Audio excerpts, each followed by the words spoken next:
Hey, it's the Empire, GeoBoxing Empire, and Backstore Boxing. Nah, man, with Conor Ben's the dominance of Adrian Granados, man, hailing from Chicago, man. Adrian Granados, a Chicago native. Conor Ben dominated Adrian Granados by being just active, completely dominating the guy, right? Just being aggressive. Um, Adrian Granados was on his bicycle all day, and Conor Ben's looking like the next guy up, man. He's looking like the next big thing, and this is a really big deal. It's wild because in the UK, a lot of these top fighters in the welterweight division, the Kell Brooks, the Amir Khans, it's wild that they never even fight each other to see who's really the best of the best. They never fight each other. They never fight each other. At one point, they're both champions, not at the same time, but at different times. But that being said, if these fighters aren't fighting each other and their peers, they're definitely not going to be fighting the next hungry young lion coming up out of their own country. And this is a shame that something called the torch being passed to the next generation is never a thing in boxing, like it used to be. I remember when Oscar De La Hoya fought Julio Cesar Chavez Sr., that was the passing of the torch. When De La Hoya beat Chavez Sr., he was the new guy. Will the UK do the same thing with Conor Ben? Will Amir Khan and my boy Kell Brook take the fight? Now, Amir Khan's already came out and said that maybe that he'll fight Conor Ben when he has the title, but there's nothing to really gain right now by fighting Conor Ben. And I disagree, man. This is why boxing dies, because these old fighters who have nothing left to prove, they don't just fight these younger fighters even for the clout, to get their name, to get the younger guy's name out there.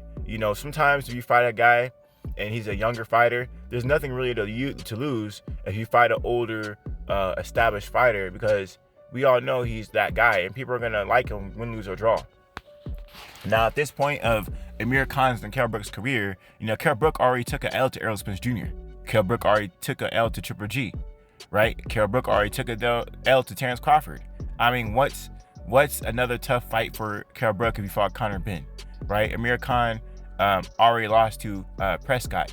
He already lost to Canelo Alvarez. And I can go down the list of all the people he lost to, but it'll take too long, right? But that being said, these fighters already have multiple L's.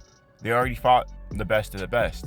They really need to give these younger fighters a chance to really carry on the sport in the UK, because right now there's a big gap.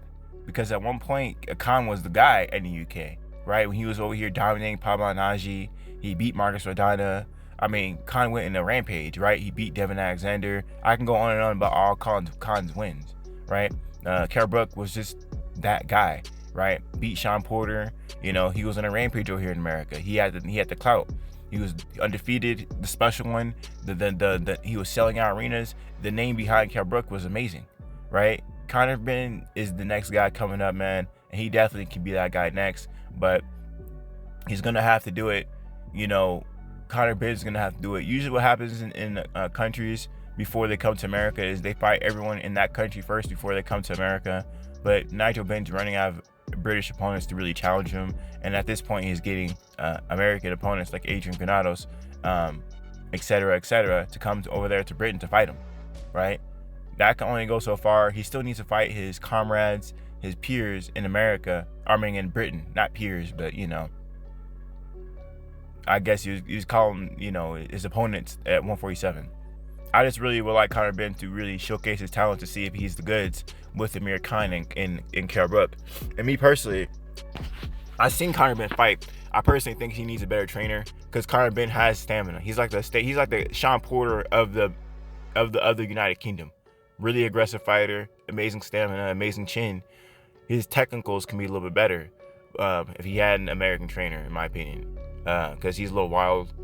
The punches he throws, sometimes they wildly miss, and he's like too far from guys sometimes. He's just really like, if he just slowed down a little bit and picked his shots better, he'd be a much more dangerous fighter. But he does have some really good reflexes. He does have some good counter abilities, and he's definitely world championship level, right? He just needs to have a construct. When he fights, it's very raw. You don't know what he's gonna do next, right? He needs to have a construct, not just for his offense, but for his defense, so he doesn't get caught. throwing punches from whatever angle he's throwing it at. So that being said, man, we're gonna see how this whole thing plays out, man. Hopefully, Conor Benn gets that one big win in America that really catches everyone's attention in the UK. It makes Kell Brook or Amir Khan want to fight him. But this is what fans want to see, man. The Kell Brook versus Amir Khan fight never happened, and that was always a travesty to the sport of boxing. People in America are even talking about that fight. That's how big of a fight it was, right? They should have fought each other. When Kell Brook was champion and didn't fight Triple G at the time, that was the time to fight Kell Brook. That was the time to fight Amir Khan and Kell Brook. That would be the big fight, right? They could have made close to 10 million each, probably, or after everything's said and done, after the front end money and back end money was done, and the pay-per-view was done, and the sponsors were done, they could have made big money. Amir Khan, you always see him in Dubai, so they got big money in Dubai. They'll spend a lot of money to showcase their talents. Ask Anthony Joshua. Now it wasn't in Dubai. Anthony Joshua and Andy Ruiz, they fought in Saudi Arabia, but the Middle East got big money, and they're trying to get more tourists over to their country, so they're gonna have these big name fighters fighting in their country, right? So that being said, man, we're gonna see how this whole thing plays out with Nigel Benn, man.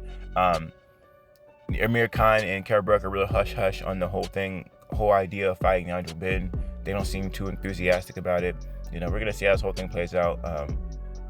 So yeah, let me know guys feel about it, though. You guys think Conor Benn will get a big fight with a top Amir Khan or Kell Brook first, or you think he has to beat like a really big American before Amir Khan and Kell Brook really calls him out? Let me know guys feel about it, though. Conor Benn's looking like the next big thing out the UK for sure, no doubt about it. Let me know you guys feel about it, though. Like, comment, subscribe. This is the Empire, GeoBoxing Empire. Peace.